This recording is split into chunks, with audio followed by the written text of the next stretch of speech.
बच्चों, welcome back to my channel. आप सब कैसे हो? आई होप आप सब स्वस्थ होंगे और मस्त होंगे पढ़ाई कर रहे होंगे। आपने मेरे वीडियोस लगातार देख रहे हो अगर, तो नंबर सिस्टम आपको बहुत कुछ एक बार बेस आपका क्लियर हो गया होगा कि हम इस नंबर सिस्टम में एग्जैक्टली कहाँ पर हैं, कितना हम पुराना पढ़ रहे हैं, कितना हम अब नया ऐड करने जा रहे हैं। तो थोड़ा सा चीज़ें नई हुई है, जैसे कि अब हम पहले रियल नंबर्स हमें पता नहीं थे, रियल नंबर्स के बारे में आपको कहीं नहीं पढ़ाया गया था।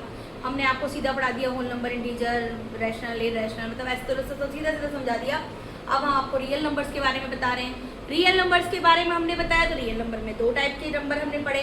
कौन कौन से पढ़े? रैशनल और इरैशनल।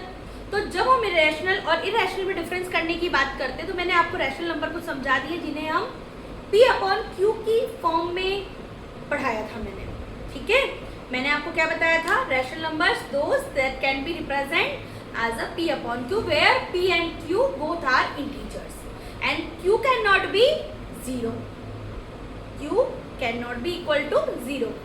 अपन इतना सब कुछ तो पहले से पढ़ कर आए हैं।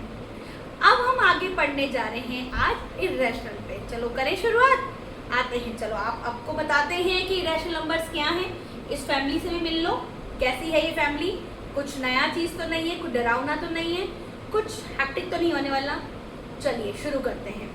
आज हम पढ़ने जा रहे हैं रियल नंबर्स के दूसरे पार्टनर का। रियल नंबर्स में हमने पढ़ा था, एक पढ़ा था रैशनल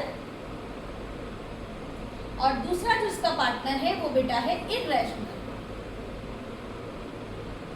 अब रैशनल इरैशनल में सीधा सीधा सा जो डिफरेंस है वो है P/Q की फॉर्म में अगर हम रिप्रेजेंट कर पा रहे तो वो इस फैमिली का मेंबर है। अगर हम P/Q की फॉर्मेट में नहीं कर पा रहे हैं तो वो इस फैमिली का मेंबर है। यानी कि नहीं कर पा रहे हैं तो इरैशनल हो जाएगा। लाइक अब इसके एग्जांपल लेके मैं आपको बताती हूँ। 2/5, 2 इंटीजर, 5 इंटीजर, दोनों ही होल नंबर है, इंटीजर है।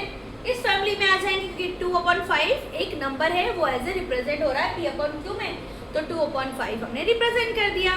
बट अगर हम बात करते हैं इरैशनल की, तो बच्चों हम अगर √2 लेते हैं, अगर हम √2 लेते हैं बेटा, इसका कोई रूट का एक एग्जैक्ट वैल्यू नहीं है, इसका वैल्यू 1 पॉइंट कुछ समथिंग आता है, तो ये एग्जैक्ट वैल्यू नहीं आती है, इसलिए ये किस फैमिली का हिस्सा है?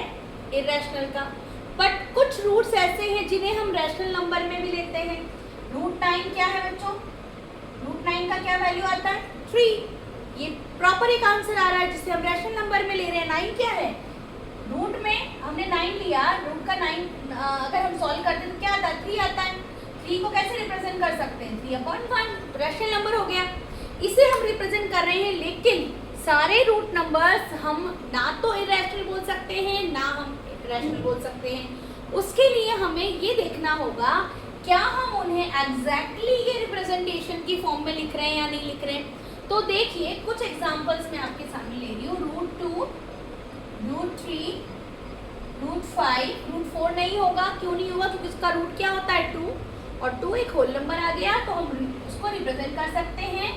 √6, √7, √8, इस तरह के सो ऑन।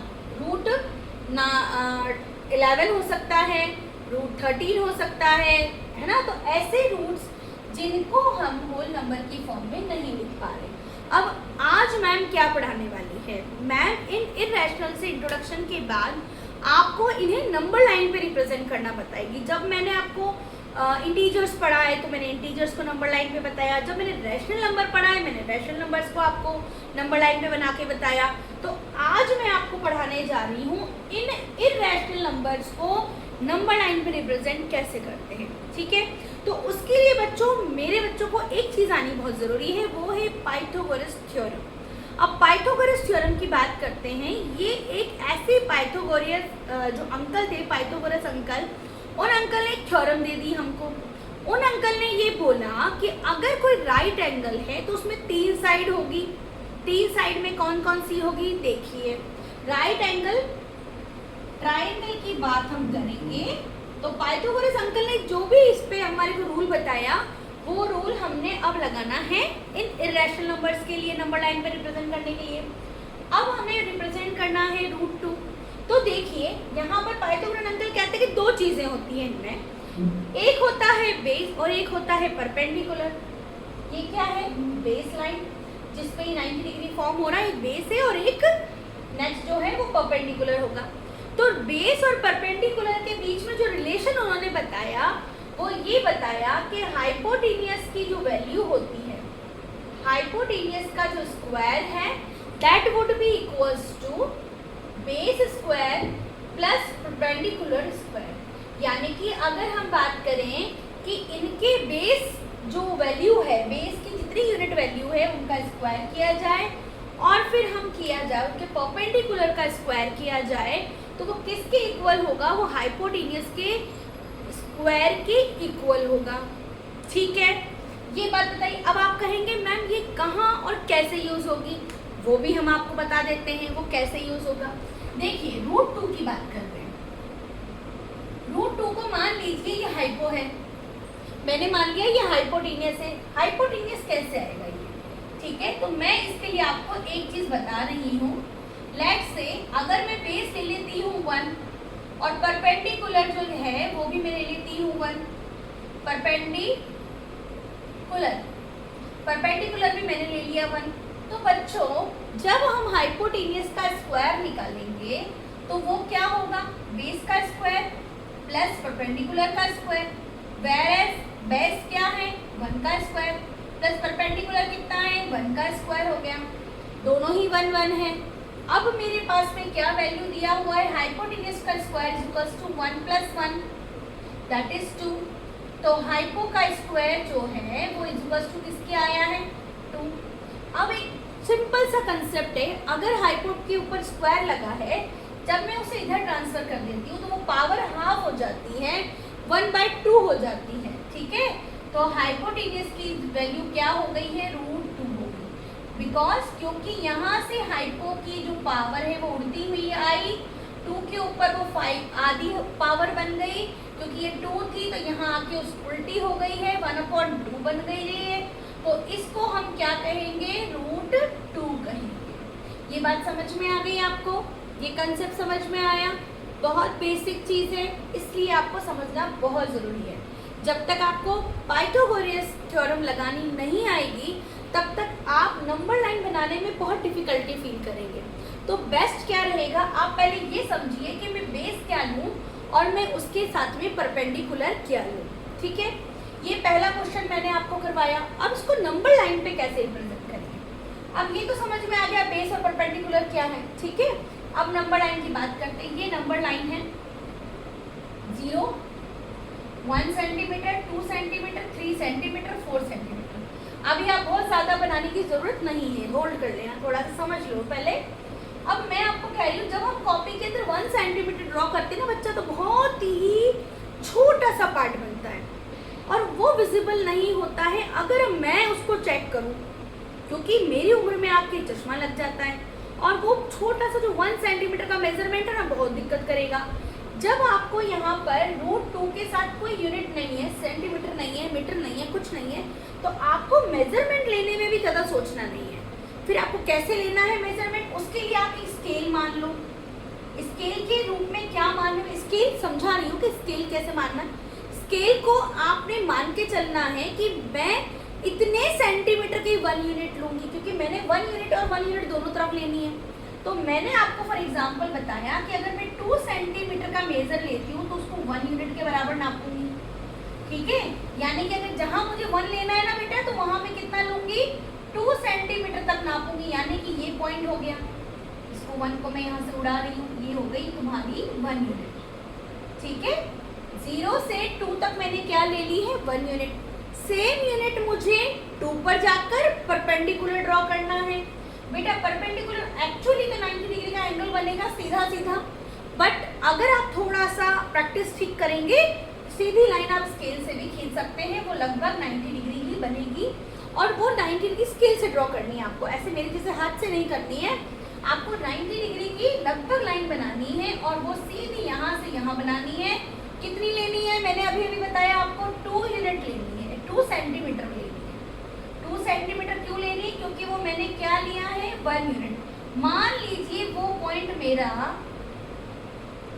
यहाँ तक आया है, वो पॉइंट मेरा इस पॉइंट पर आया है, तो अब मेरा जो √2 वाली बात है वो 0 से लेके इस पॉइंट तक की जो डिस्टेंस है बेटा वो हाइपोटेनियस है, ठीक है, वो हाइपोटेनियस है। तो ये वाला मेजरमेंट आया है √2, क्योंकि पाइथागोरस थ्योरम क्या कहती है, अगर ये 1 है और ये 1 है तो इसका मतलब ये √2 आएगी। हम कैलकुलेट कर चुके हैं तो ये √2 है, लेकिन नंबर लाइन पर हमने इसको रिप्रेजेंट अभी नहीं किया है, तो उसके लिए हमें अपना कंपास लेना है और कंपास को इतना खोलना है कि यहाँ से आप उसे ओपन करें, यहाँ पर टिप रखें, उसकी नुकीली वाली टिप जो पिन पॉइंट है उसे यहाँ रखें, और पेन पॉइंट या पेंसिल पॉइंट है उसे यहाँ रखें। मेरा हाथ थोड़ा सा छोटा पड़ रहा है मेजरमेंट में, और इस तरह से उसे मेजर कीजिएगा और यहाँ से ये यहाँ आएगा। आप देखेंगे जब यहाँ से आप कट करेंगे ना, ये घुमा के आर्क कट होगा, तो जब आप यहाँ एक आर्क कट करेंगे तो यहाँ नंबर लाइन पे आके कटेगा, और ये जहाँ कटेगा बच्चों वो होगा √2, ठीक है। तो ये क्या आ गया आपका √2। अब मैं आपको बताती हूँ √3 कैसे बनेगा, है ना, क्योंकि √2 तो समझ में आ गया। अब मैं आपको पहले कैलकुलेटिव बनाती हूँ। कैलकुलेटिव कैसे, अब √3 बनेगा कैसे, चलिए दिमाग लगाते हैं अपन सब मिलके। √2 तो हमने बना लिया, समझ में आ गया, अब √3 कैसे बनेगा। तो √3 की कैलकुलेशन समझते हैं। √3 के लिए बताइए क्या क्या लें। अगर मैं बेस पर √2 का स्क्वायर ले लेती हूँ, क्या ले लूँ, √2 का स्क्वायर कर लूँ, और अगर मैं परपेंडिकुलर पे 1 का स्क्वायर कर लूँ, चलिए सॉल्व करके देखते हैं।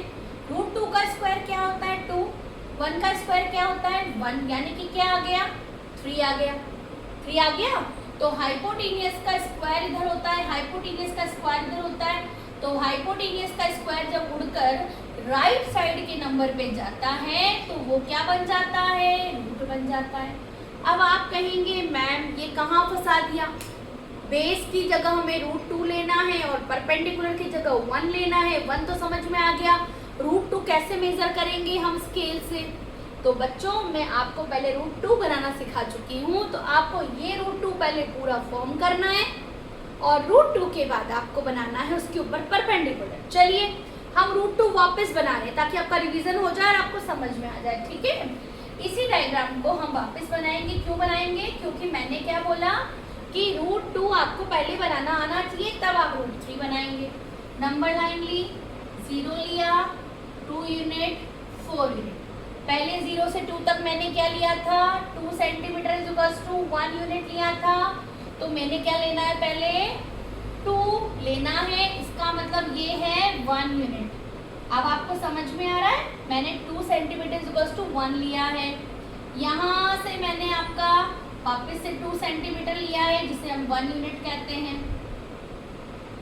हमने क्या लिया है यहाँ पर 2 सेंटीमीटर इक्वल्स टू 1 यूनिट लिया है, ठीक है। बच्चों एक चीज़ है, यहाँ से मुझे इरेज करना पड़ेगा, ये आप नोट डाउन कर लीजिएगा, मैं यहाँ से हटा रही हूँ, ये कैलकुलेशन मुझे इरेज करनी पड़ेगी क्योंकि डायग्राम भी बीच में आ रही है। अब मैंने आपको क्या बताया, इस 0 से यहाँ तक जो कनेक्टिविटी हुई है हमारी स्केल से ड्रॉ करनी है, ये क्या बन गया आपका √2। अब आपको नंबर लाइन पे उस √2 को नहीं लेना है, आपको क्या करना है, नंबर लाइन पे उस √2 को ड्रॉ नहीं करना, जैसे यहाँ करा था ना, अब मत कीजिए। अब आपको क्या करना है, अब समझिएगा, ये √2 है, इस पॉइंट पर आपको क्या करना है, मैंने आपको क्या बताया, √2 का स्क्वायर प्लस 1 का स्क्वायर लेना है, ठीक है। तो √2 तो हम बना चुके हैं, ये 1 √2 ही तो है, नंबर लाइन के लिए नीचे हमने कट किया था आर्क से।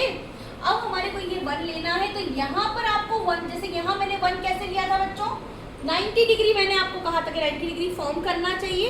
मैंने आपको कहा था आप अंदाजे से भी बना सकते हैं, क्योंकि स्केल लेके सीधा अपन ऑटोमेटिकली 90 डिग्री फॉर्म कर लेते हैं। तो आपको क्या करना है, यहाँ पर इस तरह से अपना स्केल फॉर्म करना है कि वो आपका जो है लगभग 1 सेंटीमीटर हो जाए। देखिए ये मार्कर से मैं ले रही हूँ, यहाँ से मैंने 2 यूनिट लेनी है, और वो क्या लेनी, स्केल से लंबी लेनी है, वो भी 90 डिग्री फॉर्म करती हुई लेनी है, ये बात का ध्यान रखिएगा, ये 90 डिग्री फॉर्म करती हुई लेनी है, और कितनी लेनी है 1। और 1 का मतलब क्या होता है 2 सेंटीमीटर। 1 का मतलब क्या होता है 2 सेंटीमीटर होता है। अब इस 0 को जैसे ही मैं इस पॉइंट से मिलाती हूँ तो ये जो आया है ये √3 आया है। ये क्या आया है √3 आया है। और आप अपना कंपास जो है इसको अच्छे से मिलाइएगा। थोड़ा सा मेरा टेढ़ा मिला है, इसको थोड़ा सा स्ट्रेट करके मिलाइएगा। स्केल की हेल्प से मिलाइएगा, पेंसिल का यूज कीजिएगा। मैं रफ डायग्राम बना रही हूँ तो आपको सिर्फ समझाने के लिए बना रही हूँ। जो स्टेप मैं फॉलो कर रही हूँ सेम आपको अपनी कॉपी में करने हैं। इससे कंपास खोलना है। कंपास का जो निडल है यानी कि जो सुई वाला पार्ट है वो यहाँ पॉइंट करना है। निडल पॉइंट यहाँ होगा, पेन पॉइंट यहाँ होगा। यहाँ से आपको कट करना है यहाँ पर। ये बच्चों क्या आ गया √3 आ गया। क्या आपको समझ में आया है? आपको समझ में आया? पहले क्या बनाना पड़ेगा √2 बनाना पड़ेगा। √2 के लिए क्या लेना है 1 नीचे 1 ऊपर। 1 नीचे 1 ऊपर का मतलब क्या हुआ 2 सेंटीमीटर इधर 2 सेंटीमीटर उधर, क्योंकि मैंने 2 सेंटीमीटर 1 यूनिट ली है। सेम मैंने यहाँ प्रोसेस फॉलो किया। √2 मैंने 2 बार बना दिया है। बच्चों मैं इसी मेथड को बार बार फॉलो करूंगी। मैं आगे वाले वीडियोस में भी इसी मेथड को फॉलो करते हुए आपको आगे वाले रूट्स बताऊंगी ताकि आप लोग कंफ्यूज नहीं हो। एक ही मेथड से सारे रूट्स आपके बन जाए। बाकी आपको स्कूल में जो बताया जाए आप वो फॉलो कर सकते हो। आपके टीचर जैसा समझाते हैं आप वैसे फॉलो कर सकते हो। मैंने अपने हिसाब से आपको अपनी तरफ से बेस्ट चीज़ दी है। इस बेस्ट चीज़ में से आपको जो बेस्ट लगता है आप उसे कैप्चर करिए। जो आपको लगता है मेरे काम का नहीं है आप उसको स्किप कर सकते हैं।